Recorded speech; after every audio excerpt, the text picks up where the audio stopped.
Thank you.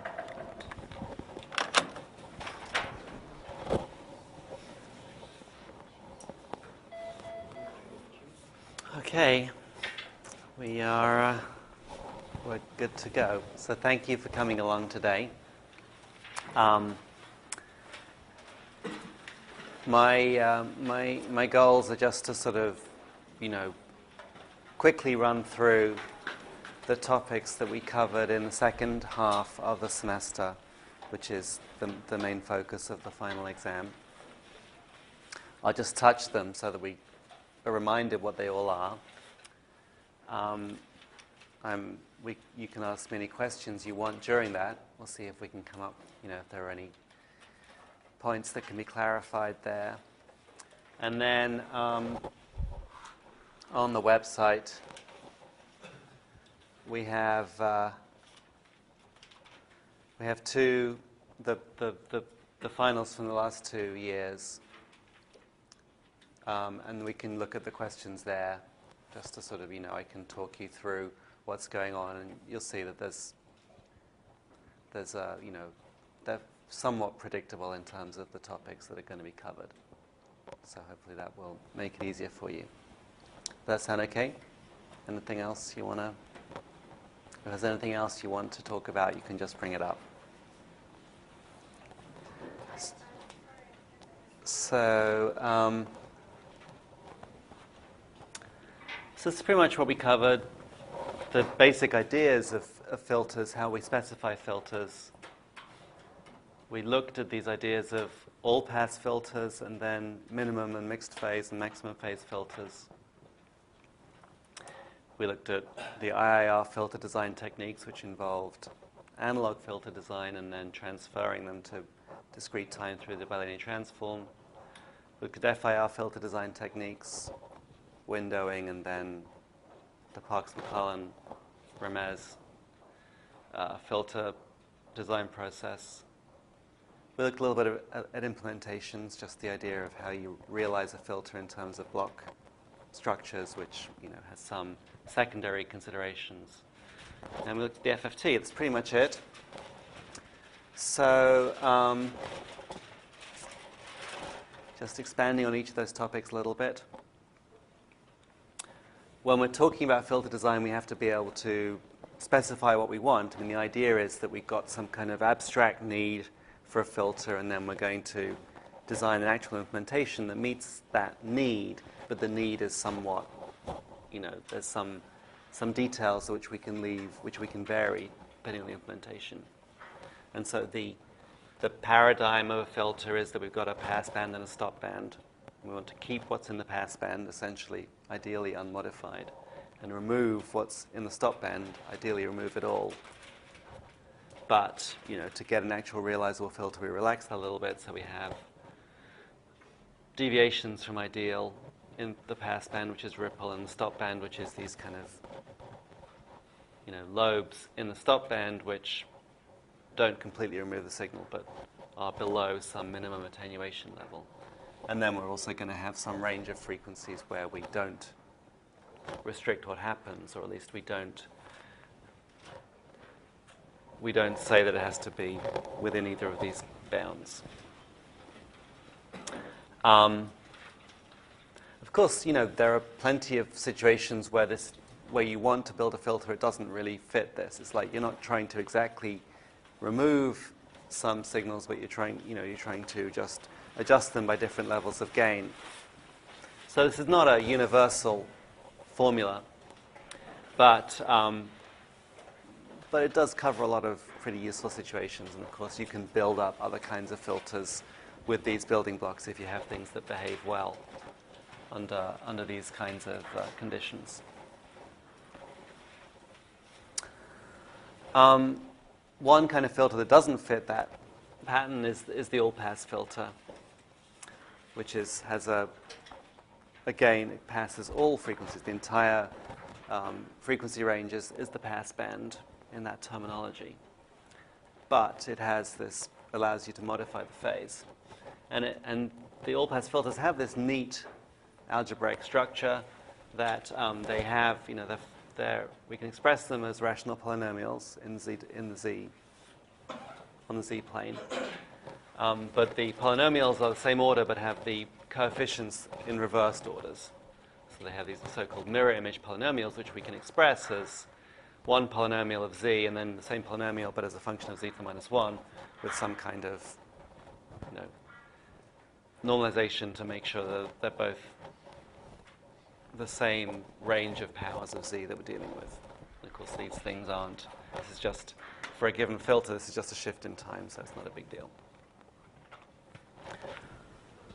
Because you have the same polynomial but of z and z to the minus 1, you end up with roots that are where the zeros are the reciprocals of the poles. And then, of course, if the system's going to be stable, it's got to have all its poles inside the unit circle, so you're going to have all the zeros outside the unit circle. And what's going on here is that these reciprocal roots, I mean, actually, technically, I guess this is the reciprocal of this zero is the reciprocal of this pole. But if you have conjugate poles, then you have them in these little pairs like this.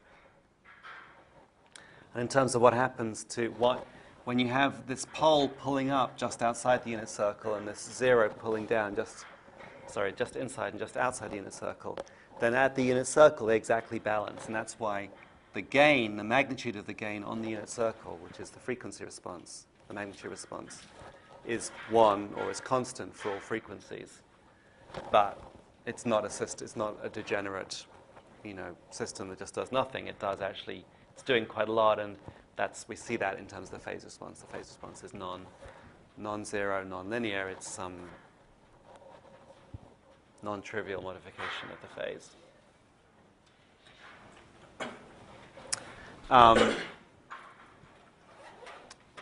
I felt like I didn't really motivate all-pass filters very strongly. It's not like, oh man, these things are so useful and I use them all the time.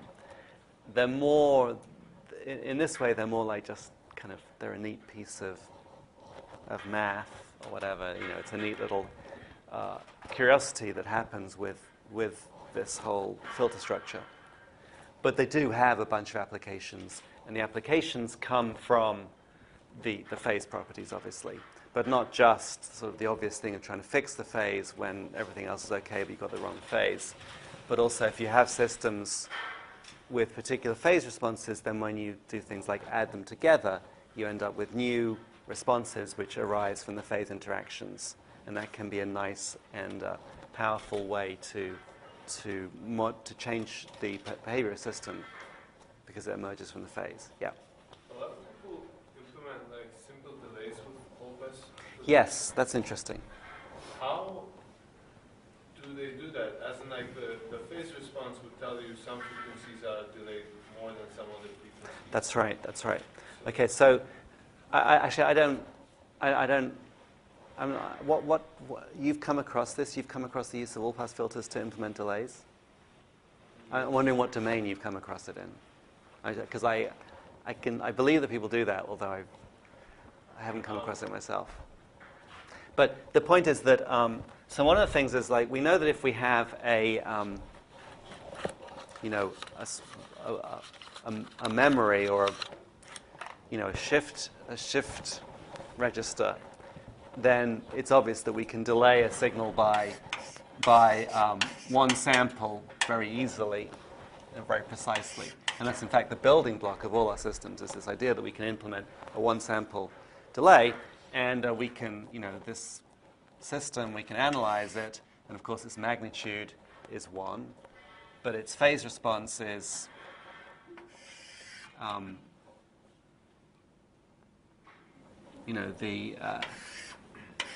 so this z to the minus 1, right, is basically a pole here at the origin on the z-plane.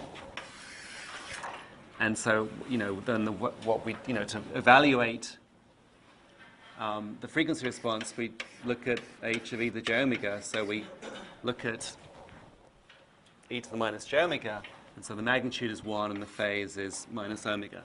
So the phase response, the angle of h of e to the j omega, is this function like this. So here's omega, and by the time omega gets to pi, the phase has become minus pi. Okay, and this is the frequency response. That here we have the magnitude of e to the omega, which is just a constant 1, but the phase is a straight line. This is the frequency response of a single step delay, which is great. But let's say, well, I want a delay that's actually not one sample, but 0.3 samples, something like this. Now we can easily draw. We know, this is our phase delay, which is we know that we've worked through the idea that delay is the slope, the negative of the slope of the phase function.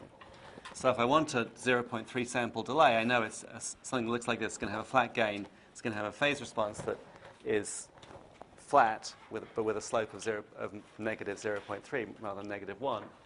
But this is quite difficult to generate, right? I can't delay it by a fraction of a sample because it doesn't. I don't know the value of the signal in between the existing samples.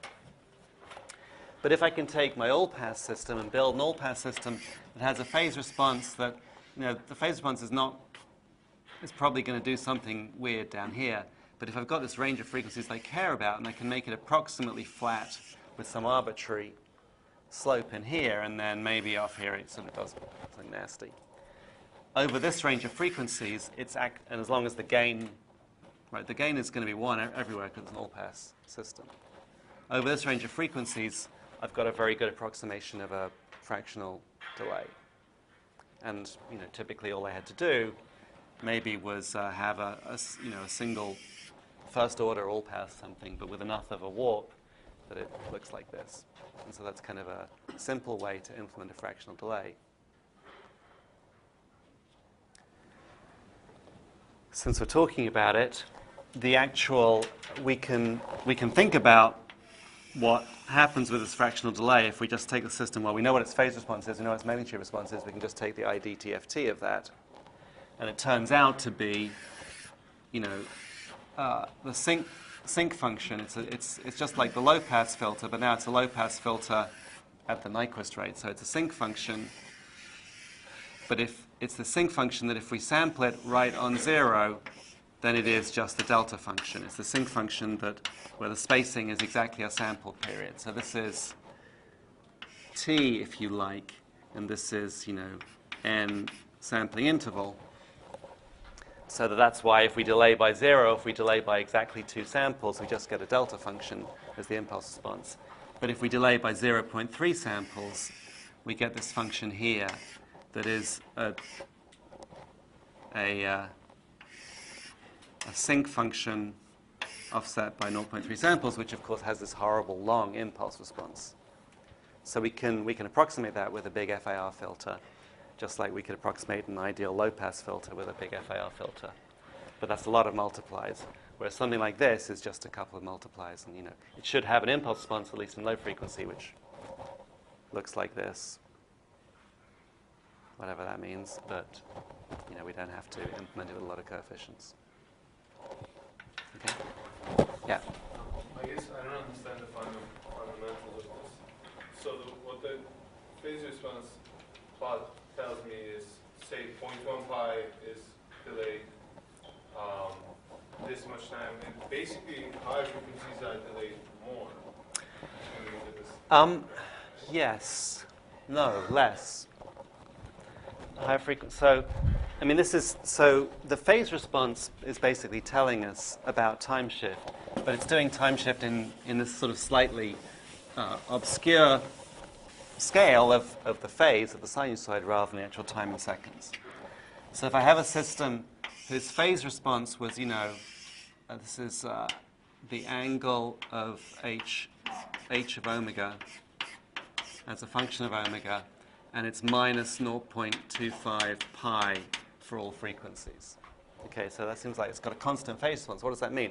Well, it means for this frequency down here, which has a frequency of, say, 0.1 pi radians per sample, that sinusoid, which is, taking 20 samples to complete a whole cycle, will be delayed by, let's make it 0.5 pi. So it'll be delayed by a quarter of a cycle, which would be 5 samples, say. So that just means that if I put in a signal like this at that frequency, I'll get in something with a delay, and the delay will be, the quadrature delay like that. But it's a delay here, which is, 5 samples for a 20-sample period. Now up here, I've got something which is, maybe has got a period of 0.9 pi radians per sample, something like that. And so it's a much faster thing. It's also being delayed by the same amount, by 0.5 pi. So it's also being delayed to be in nice quadrature like that. But now the effective delay is much shorter, right? It's closer to 1 sample or something, something like that.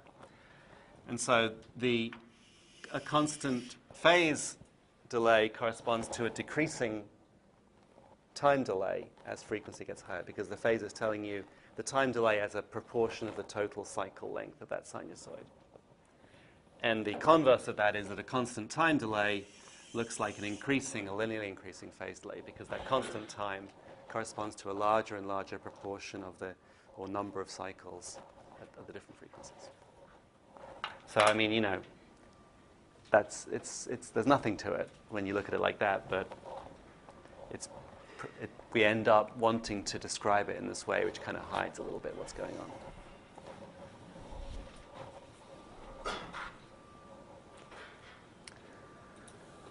So that's this sort of insight from the all-pass system that a pole and a zero on the same angle but at reciprocal radii have have balancing effects on the magnitude. Leads to the second idea that actually if we have zeros at one location, we can replace them with zeros at the reciprocal location. That is, the same angles for a conjugate pair on the same angles, but at 1 over r of the radius. And we'll have a system with the same magnitude response, because the effect on the magnitude response of these zeros is equivalent. I mean, we haven't proven that, but it makes sense from what we saw with the all-pass filters, that poles at these locations would exactly cancel. Poles at these locations would exactly cancel these zeros. And so we have these different filters with the same order and the same magnitude response, but different actual zero locations, and then different phase responses. And one way we can think about that is taking a system like this and then applying sticking on an all-pass system like this on the end, and then because the poles and the zeros are at the same locations, they kind of disappear, they annihilate each other, and we have this new system with the new zero locations. And so this means that there's this kind of, if I just give you the magnitude response, there's an ambiguity. There can be several systems that have the same magnitude response, but differ in these just reciprocal positions of the zeros. And so we say, well, the one that has one of them will have all the zeros inside the unit circle, or isn't all the zeros that aren't on the circle itself inside the unit circle.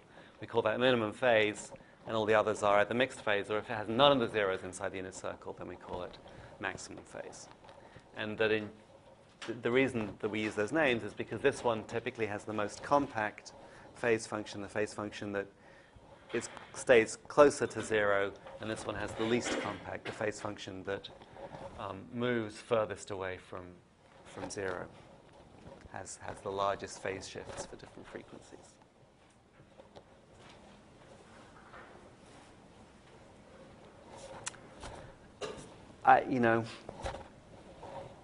This is something that is I guess it's important to realize that these alternative filters exist, and there could be situations where you'd want to have two systems with the same magnitude response but different phase responses, and so this is one way to do it.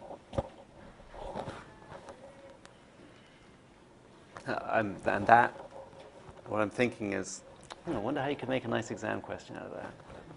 We'll see what happens there.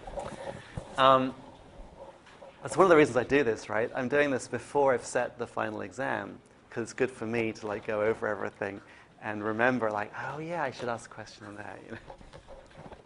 But that's not a guarantee that I'm going to ask a question about maximum phase. Yeah. All the comments about the phase effect of all those filters, could we make a suggestion from them that we could arbitrarily, let's say, transform all the zeros that lie outside of the unit circle, Yeah. reciprocal zeros inside the unit circle? Let's say manually, we end up, Yeah. let's say, a random filter with some zeros and some poles. Yeah. And we arbitrarily translate all the zeros inside the unit circle. Right. Is it going to work? Yes. So if you get some system from some, arbitrary origin, and then it does, it's a real system, it presumably is stable and works and does something specific, you can then just look at it, and if it has some zeros that are outside the unit circle, you can replace those with their reciprocal locations inside the unit circle, and you will end up with a filter with exactly the same magnitude response, but a different phase response, and in fact, a better behaved, a more temporally compact phase response. I don't know when that would come up, but that's, or why you would want that necessarily, but that is guaranteed to work.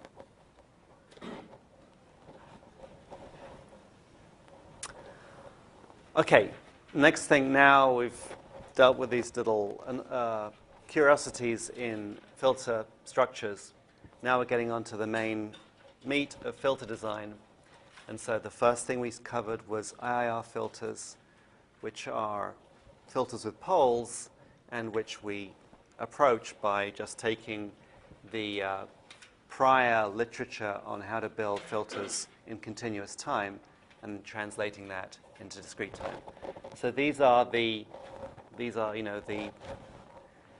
outcomes of decades of research in continuous time filtering for how to build these nice filters in continuous time. And basically there are 4 options here, depending on whether we have ripples or not in the passband or the stopband. So it gives us 4 different options: no ripples, passband ripples, stopband ripples, ripples in both. And depending on which one we're designing, we have different parameters that we can try and set. And depending on how many ripples, how much deviation we allow, we get sharper transition bands for the same sort of accuracy. We look, of course, all these filters bottom out in rational polynomials, in this case in S rather than Z. And so we can actually look at where the poles and zeros occur, and the analysis that we did of the geometric derivation of these magnitude responses still works in the S domain, but now, of course, we're evaluating on the imaginary axis rather than on the unit circle. But so this is the pole zero diagram of a Chebyshev 1 filter, which just has ripples in the passband and then a sort of an asymptote towards zero at infinity. And so these ripples here correspond to these poles here, because each pole has a sort of flanking influence which causes a little ripple, right? So in particular, you see how the way that this works out, the Chebyshev 1 poles are like a squeezed-in version of the Butterworth poles. Butterworth poles in a semicircle. If you scale down the real part, you get a Chebyshev 1 pole arrangement. So you get these poles piled up close to the cutoff frequency, and so you get these ripples that get closer together as we get just to the cutoff frequency edge. It's just how it works out, but it all makes sense in terms of what we expect.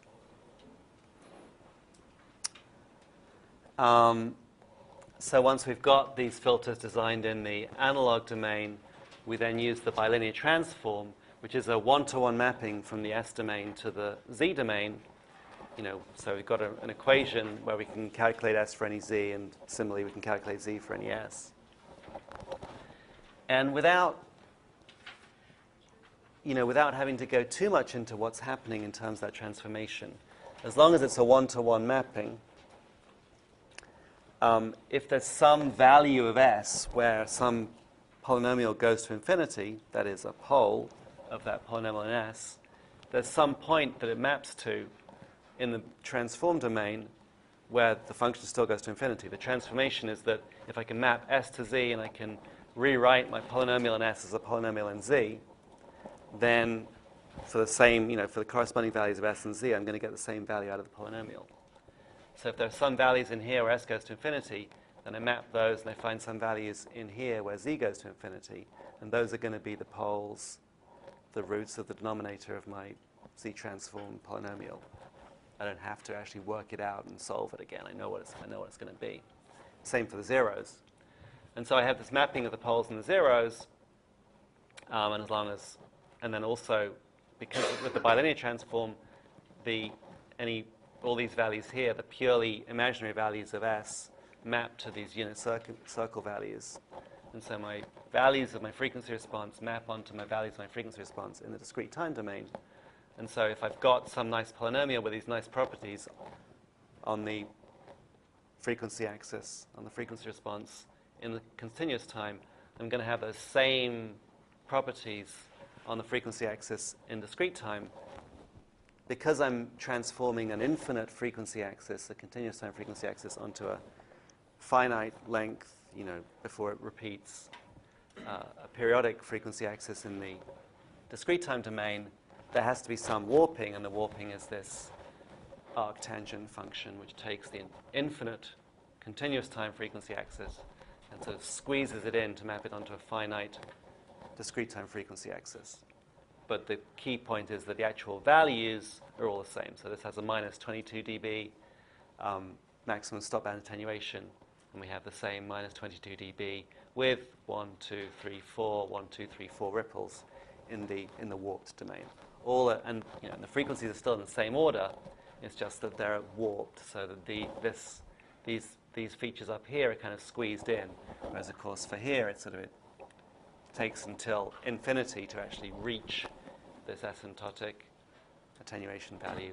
Here it does it. We can actually see the infinity value because it's been mapped to little omega equals pi. So, this is kind of, it's a cool trick that you can give me any analog filter, and I can, just by doing an algebraic substitution, I can end up with a polynomial for a discrete time filter whose magnitude response is exactly each of the values of the magnitude response of the analog filter in the same order. The only difference is that they lie on different frequencies, and the frequencies are not linearly related, but they're non-linearly related with this warping function.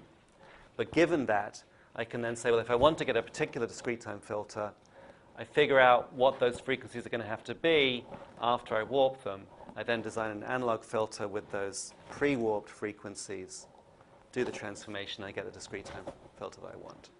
And so that's what we do, and in particular that means we can design these, equiripple, these 4 different kinds of filters with ripples in the passband or stop band, and we can choose whatever passband and stop band edges we want, subject to the different design parameters that were available in the analog domain, and we can get our discrete time IIR pole or pole zero filters.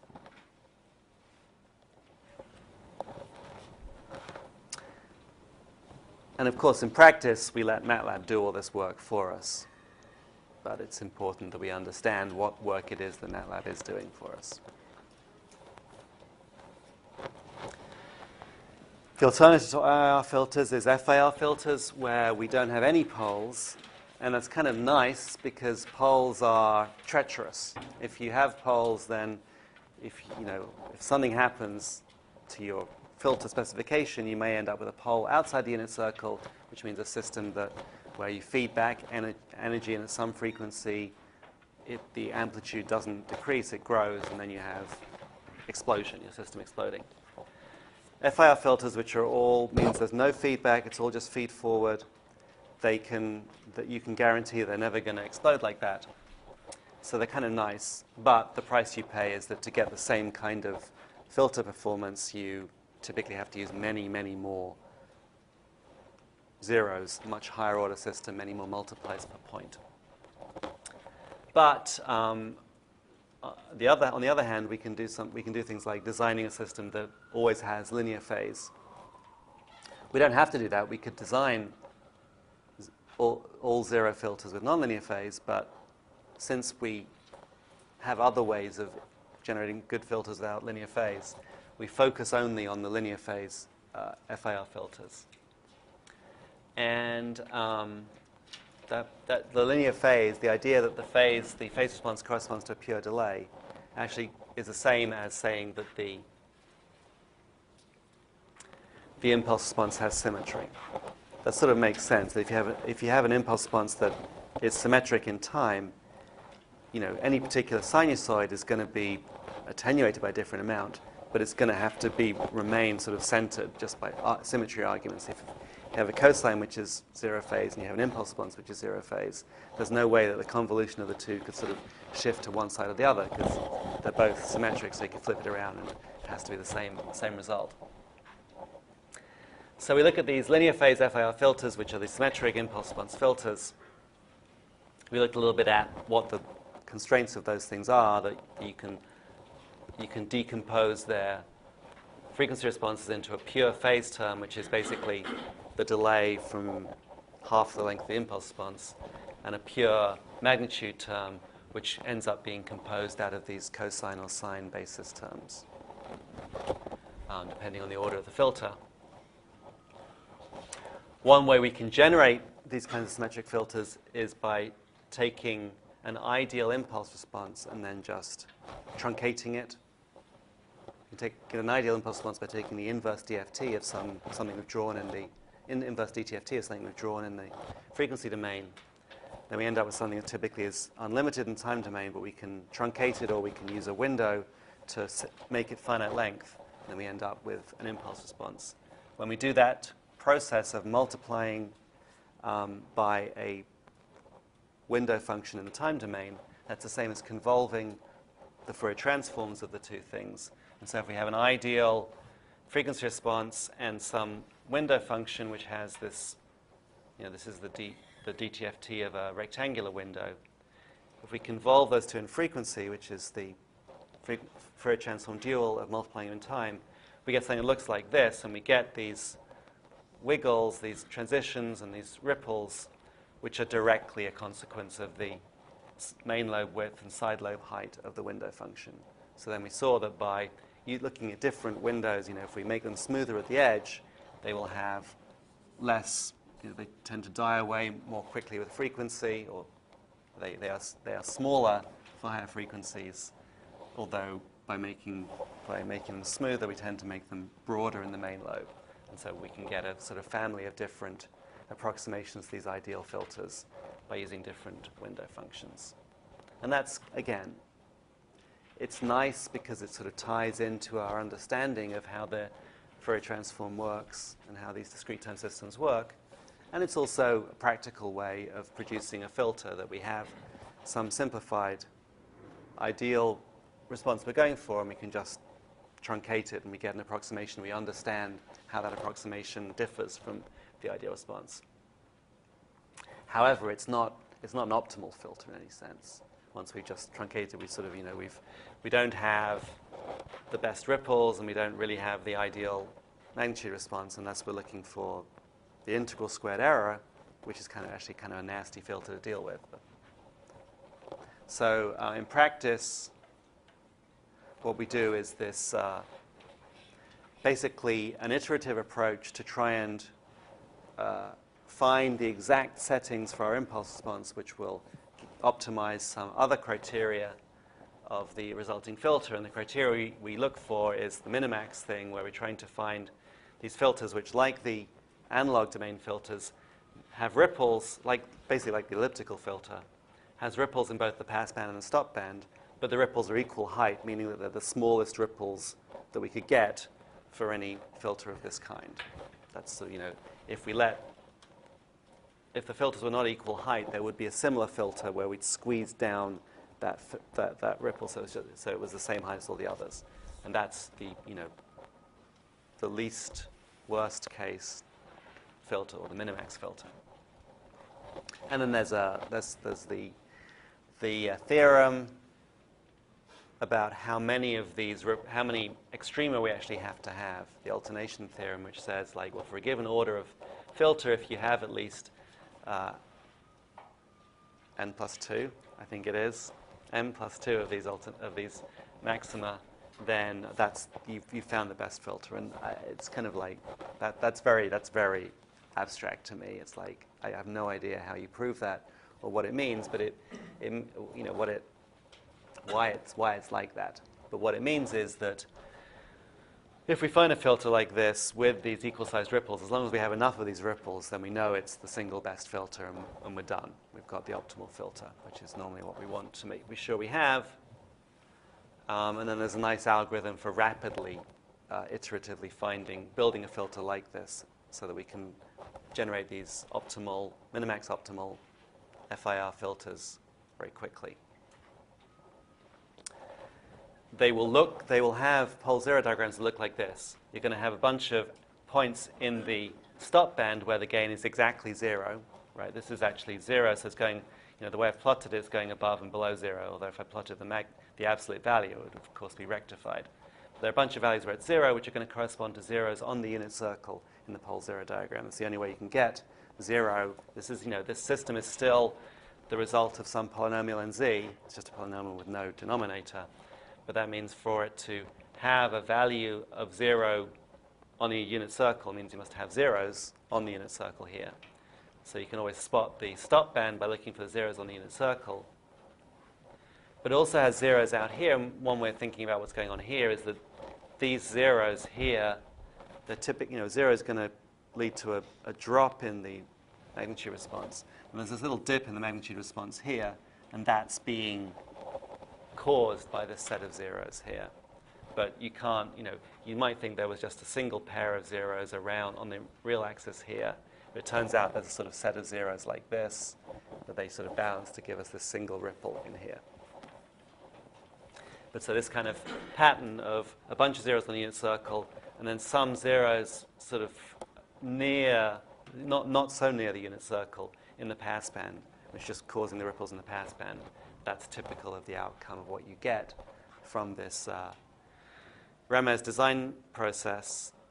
Although, of course, the process itself wasn't thinking about zeros at all. It was just trying to move these maxima around. As we saw, it sort of, basically has this thing where it tries to assume that the maximum frequencies are the actual right frequencies, then assume that the gains are going to, the magnitudes are going to be these worst-case errors at those frequencies, and then iterate until it converges. So what it's actually designing is, in the time domain, designing these actual values of this symmetric impulse response, and then moving them around to get the desired magnitude response. Yeah. Can we get the extrema and the passband just by looking at the Z-plane diagram, pole zero diagram? Can we get the extrema and the passband just by looking at the pole zero diagram? You can figure out that in general, no. I mean, you could. Well, in general, yes, because if I give you the pole zero diagram, I'm basically specifying the actual polynomial, and so with a ruler, I could figure out the exact values of all these roots. I could build up the polynomial, and I could evaluate it, and I could calculate this function. By eye, it's not so easy. The thing you can do very quickly by eye is identify the bunch of zeros here. And if you have a bunch of zeros close together, you expect it's going to be the stop band. And here, these zeros are not very close to the unit circle, so you don't think they're going to have they're not going to be very, very deep ripples. But if someone says, I designed a simple filter using, FIRPM or something, meaning that it had some regions where it was approximating 1 and some regions where it was approximating 0, and it looks like this, then you'd say, oh, well, obviously this is going to be the part where you're trying to get it to be 0, and this is the part where you're trying to get it to be 1. And so there's some frequency in here, which is the transition frequency, and you could do a pretty good job of sketching this.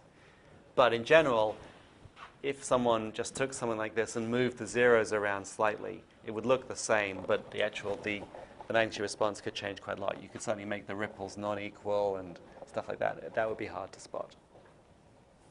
But that's the kind of level of. I'm unlikely to do that to you. I'm much more likely to show you something that actually came from a known design technique and ask you to recognize it.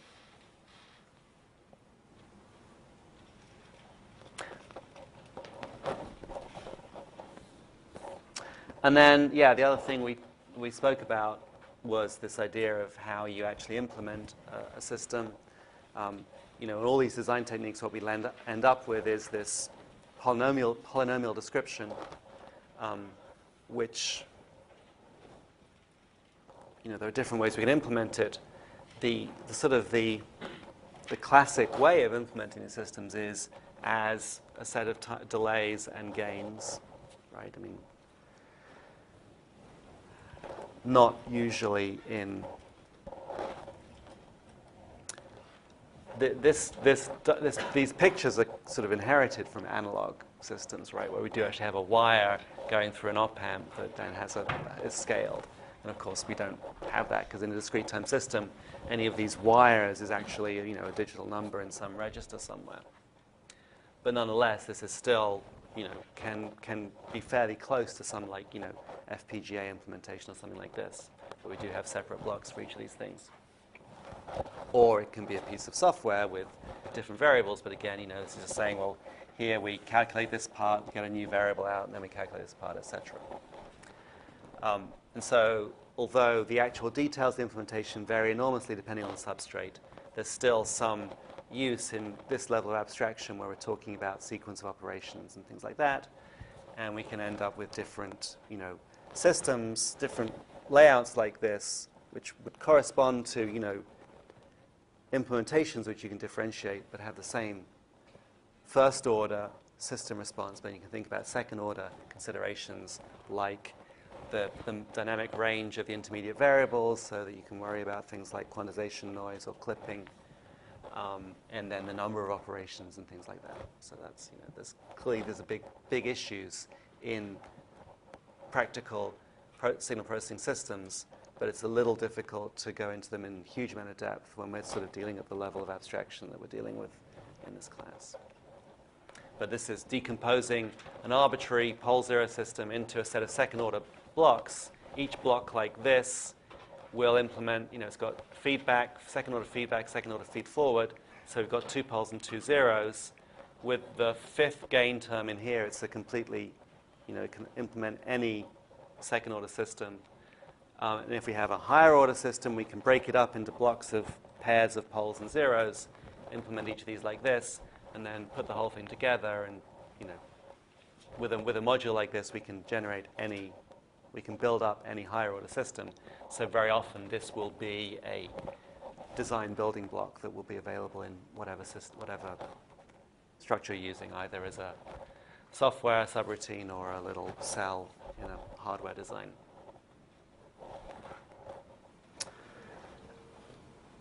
And then the final thing we looked at, right, this is the last slide, yeah, was the FFT, which again, you know, it's a little piece of cute mathematics that we can take a longer DFT and express it as the combination of two DFTs of half the length. But this nice mathematical observation has this enormous practical impact that if we then recursively apply it, we can break down a large DFT into a set of smaller DFTs depending on the factorization of the total length. And because the basic DFT is order n squared, when we break it up into smaller things, then we get this sort of, you know, this n squared, the square of the gain. So if we break an n-point sequence into two n on 2-point sequences, then we've got n squared versus 2 times n on 2 squared, which is half the multipliers, and then we can keep repeating that. And so that gives us this overall algorithm where we repeat it out, you know, until we get down to 2-point DFTs, so we can't divide any further. Reduces the total computation from n squared to n log n, where log n is the number of times we can repeat this decomposition. And we can do that for dividing by 2 or dividing by any other factor. We can still break this up into 3, you know, into some n on 3 3-point DFTs if n is divisible by 3. And this basically, you know, this algorithm means that we can implement frequency domain processing pretty efficiently compared to what you might otherwise, you know, because a time domain implementation, I've got this filter with sets of delays and multiplies. It's an order n calculation. For each point that I have to work on, there's some constant number of adds and multipliers that I have to calculate. But the Fourier transform is n squared. Suddenly, the longer it gets, the larger my Fourier transform, the worse the total calculation load becomes. Using FFT processing, it's still worse than order n, but it's not as bad as order n squared. It's order n log n, which is sort of in between. And so things that you wouldn't have been able to do before, you can suddenly begin to consider. Yeah?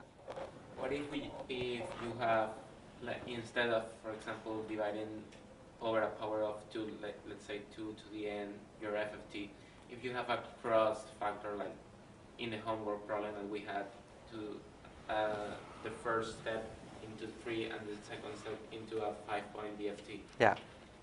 How could we do that cross FFT? For me, that wasn't very clear about the homework. So if you have, let's say that in this picture here, we were able to break it up into 2 blocks, but then when we broke it up into 2 blocks, we ended up with 5-point DFTs. Then that's fine. I mean, this first stage of decomposition doesn't care what n on 2 is, right? It just says as long as I can get n on 2 as an integer, then n on 2 can be 5, and it's just I've got 2 5-point DFTs and I can combine them. But I mean, what if n is not even? Well, if n is not even, then I can't divide it by 2 and get an integer, right? So if I try and plug this in, I suddenly get a non-integer in here, which doesn't work, right? Exactly, that's my question, because in the homework problem there was a 15-point, right? N was equal 15. Yeah. So the only choice was to divide the DFT in blocks of 3 and 5. Yeah. But that wasn't very clear to me because the twiddle factors Yeah. are kind of weird or like crossed somehow. So could you explain a little bit more how to get the twiddle factors when you don't have a 2 to the power of n? Yeah. So if you don't, this all works out very neatly for n equal 2. I think in the lecture slides I sketch what it looks like for n equal 3, which is basically, instead of having this thing broken up into 2 sums, you have it broken up into 3 sums, and here the 3 sums are, every third point offset by 1 and every third point offset by 2. Similarly, you get these WMK factors coming out, and then here you get the WN, this used to be WKM plus, or WK2M plus 1, W sub n K2M plus 1. I take out 1 W sub n K, and then I can reduce this to a W sub n on 2. So for the radix 3 case, I get the same thing, and I get a Wn on 3, and then I get a W, then I have a 2m plus 3m plus 2 term over here, so I have to take out a W sub n to the 2k, and then I can reduce it to WK sub n on 3. And so you just, it's the same thing. You end up with 3 terms, and then twiddle factors are just these factors you pull out, right? And so they work out to be whatever they are. I think I haven't worked it through for the order 2 case. The basic 2-point DFT is very, very simple. It's just adding and subtracting. If we had a radix 3, if 3 was our lowest factor, and so we could do the radix 5 stage. I don't know. I guess you could do it either way. You could either have 5 terms with 5 twiddle factors and then a set of 3-point DFTs, or you could have 3 terms with twiddle factors and then a set of 5-point DFTs. But those bottom DFTs, you're going to have to just implement by just having the actual factors and multiplying them out.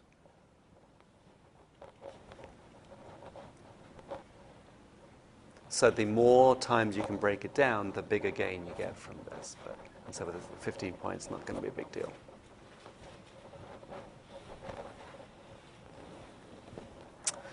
So that's all I have. That's covered, the basic topics we've covered this half, and the basic topics that you can expect to see questions on. Yeah. So what about the shorthand? Short time Fourier transform. I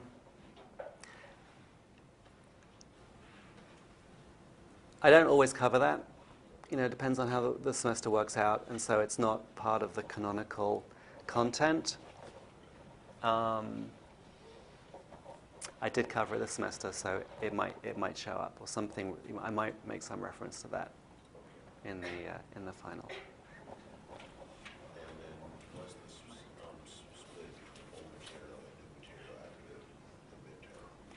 Yeah, people always ask me that. Like, does the final cover the whole class or just the second half of the class? And it covers the second half of the class, but there's no way I can talk about any of this without making reference to the tools. But it's not like you're going to see a repeat of a question from the midterm. But you are going to see questions. But if I had to caricature how I teach this class, the sort of the thing that that I prioritize above everything else is that sketching of frequency response from the pole zero, the geometric interpretation of the pole zero diagram. That's that's something that, for better or worse, I think really is the key insight into all this. And so I'm fond of, looking at these pole zero diagrams and asking you to, like giving you the zero diagram of an FIR filter and asking you to figure out where the stop band and the pass band are, which is something that, understanding the relationship between the roots on the Z plane and the magnitude response, that's the way to think about that. At least that's the way I think about it.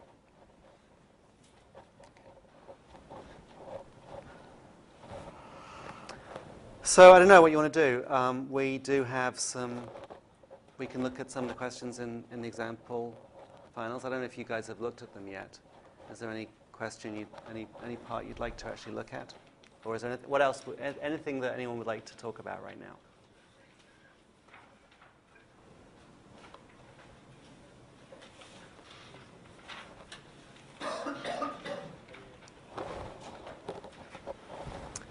So let's just look at these quickly. This is last year's final. Last year's final had this horrible typo, which we'll see in a moment. This is the corrected version. It's a 3-hour exam. We're going to do it 3 hours. I've sort of vacillated between 2.5 hours and 3 hours. I used to think that 3 hours was just like, when I was in grad school and I took 3-hour exams, it was just like, it was so grueling. But at the same time, I hate it when I feel like someone didn't have enough time to finish the exam. So we'll call it 3 hours. I'm writing the exam thinking it should take 2.5 hours. That's kind of crazy because I don't really have any notion of how long it actually takes. But I'm trying to make it so it's something that is something you can finish. But I recognize that that's easy for me to say, and when it's stuff that you've just learned, then it takes longer. But that's the thinking. And I'm probably going to do 4 questions. I usually try and do 4 questions on different topics. They're all equal weight, and it's open book. A couple of people have said, well, wait, you're saying I can bring in my notes. It's open notes. You can bring in your notes, but I don't have notes. I've been taking notes on my iPad or whatever. I don't want to force anyone to, have to print out a whole bunch of notes just for some silly reason. So if you have your notes on a device, that's okay. The problem is that it's totally not okay to access, say, the internet or MATLAB during the exam. So now I have this problem of having to, I can't just say, wait, you got your computer open, that's not allowed. But okay, if you have to use, I'd rather you didn't, because it's just going to be more of a hassle for me to manage. If you want to look at your notes on your computer or your iPad, tablet, I guess your phone, that's okay. But please don't abuse that and make me have to, because it'll be a big mess if I have to actually, if I can't find someone abusing that. And you can use a calculator, but you can't use graphing because, I'm fond of asking these questions that involve sketching because it's a nice way to see if you understand this deeper link of how things relate to these roots. But sort of having the computer actually evaluate it point for point kind of short circuits that and takes away the whole point there. And it really shows. It's so obvious, right? Because if someone has this curve, which is really, pretty close to what it should be, but they haven't explained how the features arrive there. If you make a sketch, make sure you give a narrative of why you sketched it that way. I put these ripples here because, and that way I know that, you've got it the right way. Okay, so question 1. We're given an impulse response.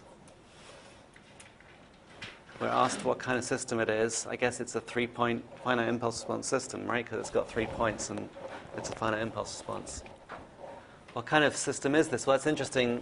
It's got an anti-symmetric impulse response, right? It's odd length, anti-symmetric. So it's actually a type 4 linear phase FIR filter, which is the one that has, is that right? It's the one that has zeros at both DC and Nyquist. Is that right? No, it's the one that only has a zero at, it's the type 3. The even length has DCs at both. This one just has has zeros at both. This one has a zero at DC, but not necessarily at Nyquist. Evaluate and sketch the magnitude and phase response. So this thing, we can take the DTFT of this very simply. It's just e to the j omega minus e to the plus e to the minus j omega. Although we can write it down, to sketch it is, not quite so trivial. And so the actual this impulse response, right? If we draw it, it's this 1, 0, minus 1. This is, and then obviously 0 out here. But this is pretty non-smooth, right? This is the opposite of like a tapered smooth thing. This is something that's got a lot of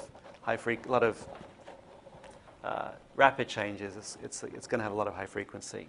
And plus, I noticed just by looking at it that its average is 0, which means that it has a 0 at DC. If I put a constant value in, steady state is going to be nothing out, which is also, which I already knew because it's a 3-point linear phase, a 3-point antisymmetric filter, which means it has a 0 at DC.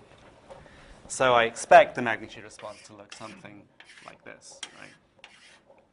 It's not quite, when we looked at the 2-point,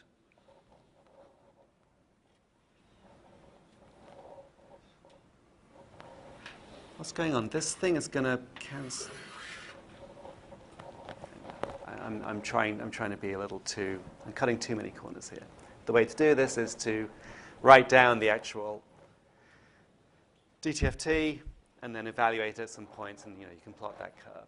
So the actual DTFT, which is going to be e to the j omega plus e to the minus j omega. Okay, now this looks familiar, right? This is something where we can take out the. Is that e to the j omega? This is this. Oh no, sorry. Get this right. How come no one corrects me when I start saying stupid things like this? All right. So h is 1, 0, minus 1. So h of e to the j omega, which is the sum of h of n e to the minus j omega n, is just 1 minus e to the minus, this is 0, 1, 2, so minus 2 j omega.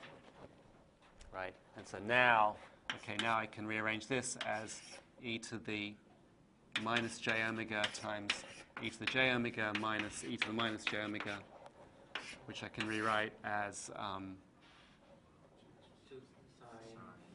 2j sine omega, right? So so this is the phase term, this is the magnitude term, there's a j out here, so the magnitude response is, it's just a sign like this. Oh, so it does have zeros at both extremes, and then the j is, someone's helping me. The j starts it off down here, and then it gets worse, right? So it just goes down straight like that, and then it will wrap around. So it starts off at pi, negative pi, and then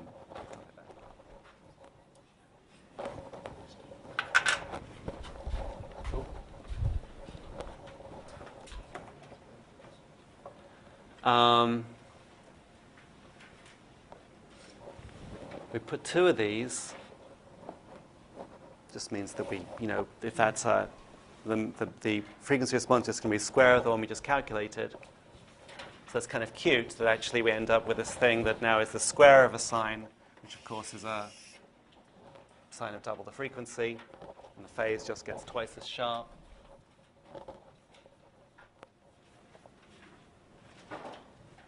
Oh, man. And then we decimate it by 2.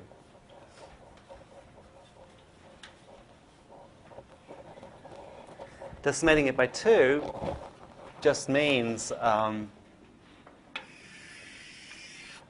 halving the frequency response. Like, oh, that's interesting, because now we have this thing which is like a raised cosine. So we can think about doing it in the frequency domain. But I'm thinking that, well, that's interesting. I built this system by having 2 instances of this in sequence, which is basically convolving this with itself. So now I can think about what happens when I convolve this with itself. So I get 1, 0, minus 1, and then I get, that's convolving this with this part. I convolve it with this part, which is sort of minus 1, 0, 1, right? It's flipped in sign, it's delayed by 2 samples. So the overall impulse response is 1, 0, minus 2, 0, 1. And then the decimation by 2 is saying, well, I just delete every other sample here. So now I have a system which is like this. And I can also work out the frequency response directly from this. It might be easier to go via the time domain than via the frequency domain argument. They should give the same result. Yeah. Sorry? So that why do you be convoluted? Because Well, so what it said was, I have a system H2 which I've defined as putting my signal through H1 and putting it through H1 again. Putting my signal through H1 is convolving it with my impulse response, and then I'm just convolving it again. Convolution is, I don't know, but it's associative. So H1 convolved with X is the same as H1 convolved with H1 convolved with X. But yeah.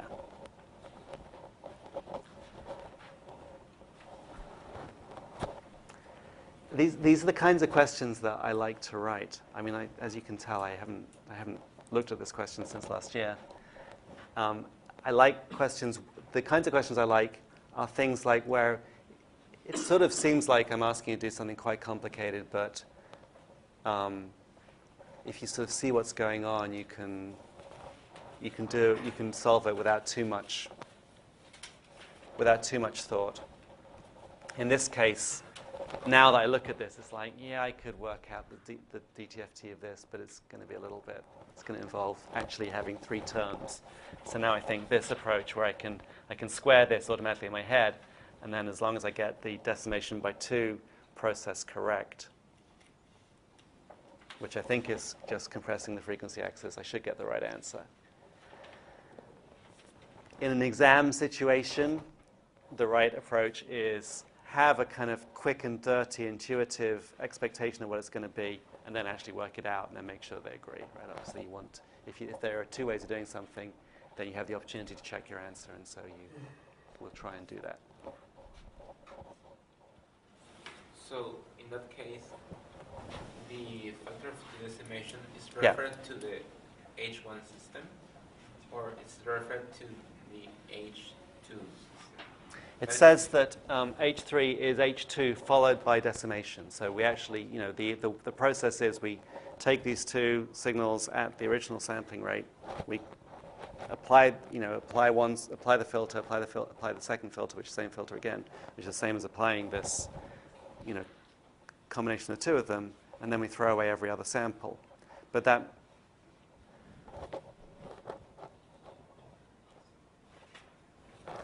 is that the same as decimating the impulse response? Okay, that's a good question.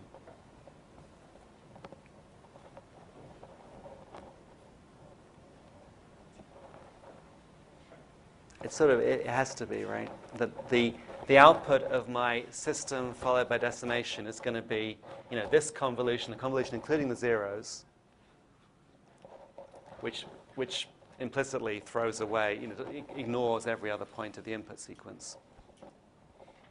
And then just keeping every other one of those outputs. So if you think about the actual outputs they end up keeping and where they came from, they're going to be every other point from this sequence applied to every other point from the input sequence. So the decimation, I can decimate both sequences.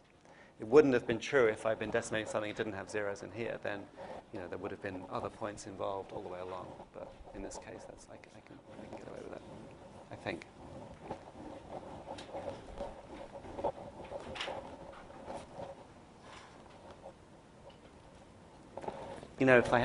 If I have a system and I have its impulse response, like if I decimate that system, I'm decimating the impulse response. The impulse response is what it is. So I think that's all you have to do.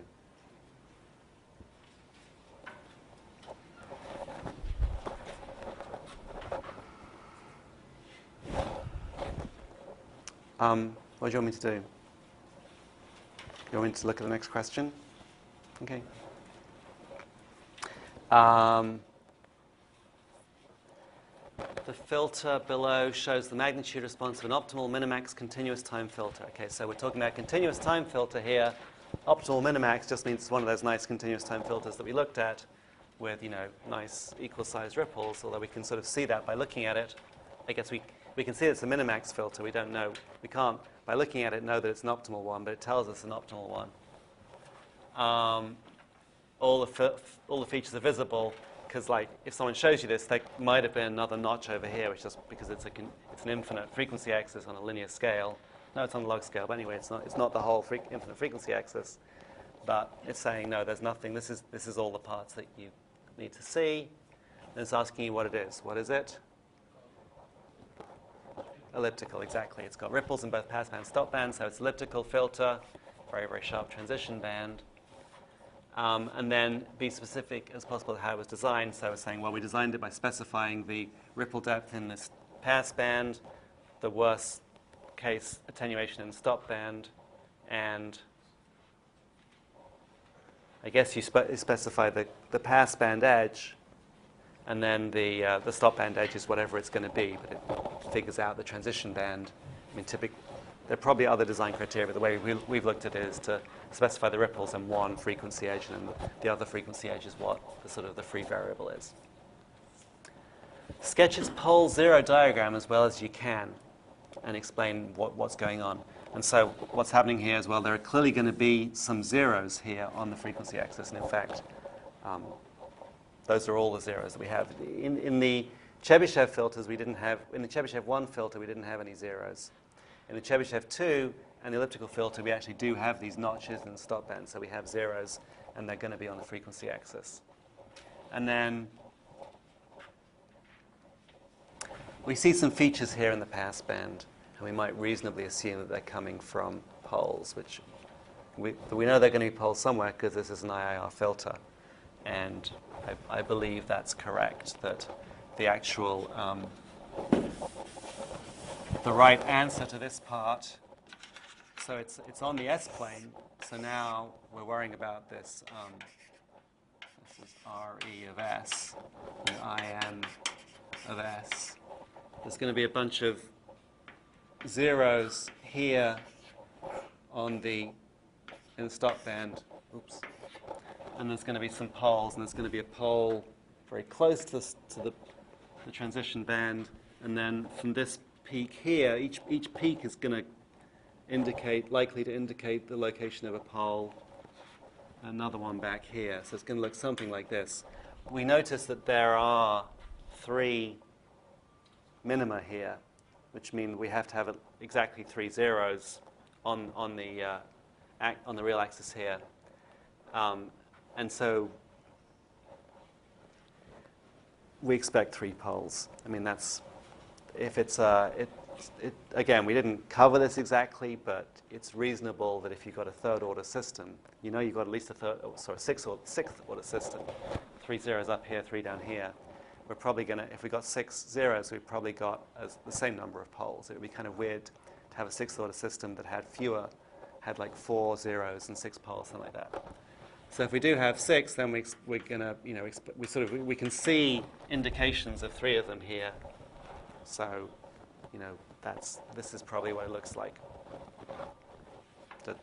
These ones are shallower, so we think they're going to be further away from the imaginary axis. So, the idea here isn't that, oh, yeah, I recognize this elliptical filter, and I know what an elliptical filter pole zero diagram looks like. I'm deliberately asking this question, having not really looked at these things, because I want to see if you can, make a reasonable positioning of these things. And so when we're grading it, we're not looking like, oh, well, you drew this one back here when you should have known it was on this compressed semicircle. No, we're just looking for the right numbers of poles in locations that have, a sensible argument as to why you've put them there. Well, not even the right number of poles. Some poles in sensible locations. But but thinking about, well, how many poles am I trying to place? Where do I think they're going to be? That kind of thing. Are the zeros always going to be the imaginary axis? Well, the interesting thing is that for a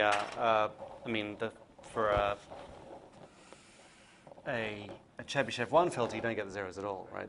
Although in an elliptical filter, you get the same number of poles and zeros. That's true. In Butterworth and Chebyshev 1 filters, there are no zeros at all. It's only in Cheb 2 and elliptical that you get both poles and zeros. But when you do get zeros, yes, they're always on the frequency axis. Which, of course, is nothing about that you can. Polynomials that have zeros elsewhere are still bad filters, but it turns out in the space of these optimal minimax filters, they always end up being on the frequency axis. Okay, discrete time filter is derived from this filter, sketches magnitude response and pole zero diagram. So the magnitude response is, what we know it's going to look like this, but just warped so that the frequency response goes from 0 to pi, and that this cutoff frequency is 0.25 pi radians per sample, and that the bilinear warp tends to squeeze in the higher frequency features, so these things will not be so getting so wide apart so rapidly. But again, we're not looking for huge precision in sketching that. And the pole zero diagram, well, again, I'm thinking that that the basic operation is to sort of crush this half plane into this inner circle. So I want something that is consistent with that. So now we've got something like this. The cutoff frequency is 0.25 pi radians per sample, so it's quite low down here, right? So we're going to have the poles are all going to be squeezed in here, something like this, and then the zeros are going to fall sort of, stretched out on this axis out here. But just, again, it doesn't have to be precise, but there are various high-level constraints that I need you to, wait, this is pi on 2, so it's actually here, sorry. But it's something like that. Is it pi on 2 or pi? So pi on 4, no, it is. This is pi on 2, so this is pi on 4, yeah.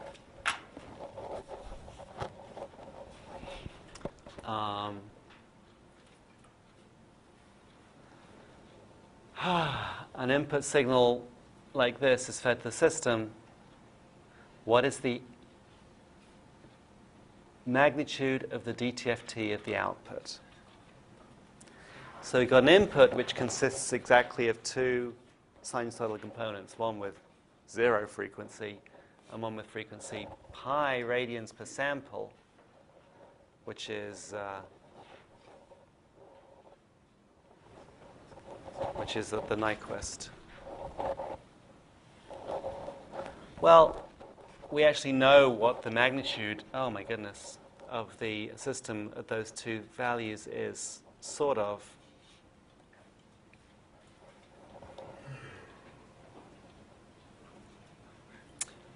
but this is on a log axis, so we're having one component here, except this is, the continuous time filter. But the discrete time filter has this same kind of response, but we'd say, well, it looks like the gain at DC is going to be minus like 3 dB here, and the gain at Nyquist is going to be minus 30 dB here. So the magnitude of those two components is this one will be attenuated by 3 dB, so it'll be about 0.7, and this one will be attenuated by 30 dB, so its magnitude will be, square root of 1,000 or something like that. Is that the answer? Now I'm curious. I have no memory of setting this question at all. Wait, which one was it?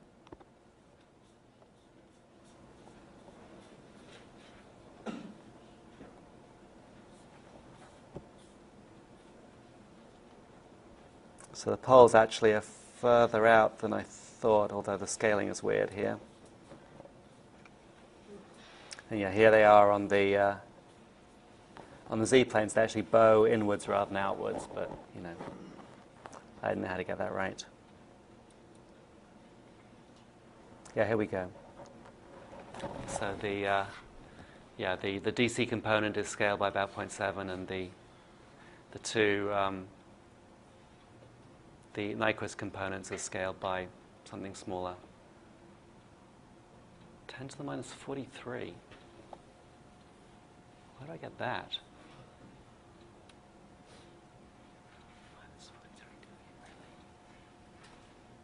Oh, wait, what? Are you on the right one? Or no, you clicked on that. No, this is the right one. I think the answer is kind of messed up, but no one ever complained. So I think what I'm estimating here, I'm saying that the gain at the higher frequency component is minus 43 dB. I think we're looking at like this value here at 0.5 pi. But the actual question says, no, not 0.5 pi radians per sample, but 1 radian per sample. So I think I read the wrong point, but the idea is you get some point from the stop band, and then that's the gain of that frequency. And of course, we don't know what the phase is going to be, but the question was written in such a way that it didn't matter about the phase. It's just asking you for the magnitude of those components, so you can just read them from the magnitude response of the system.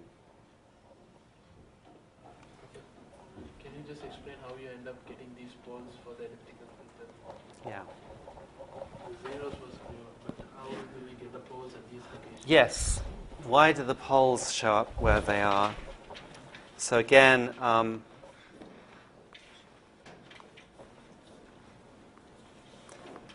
we're getting it from here.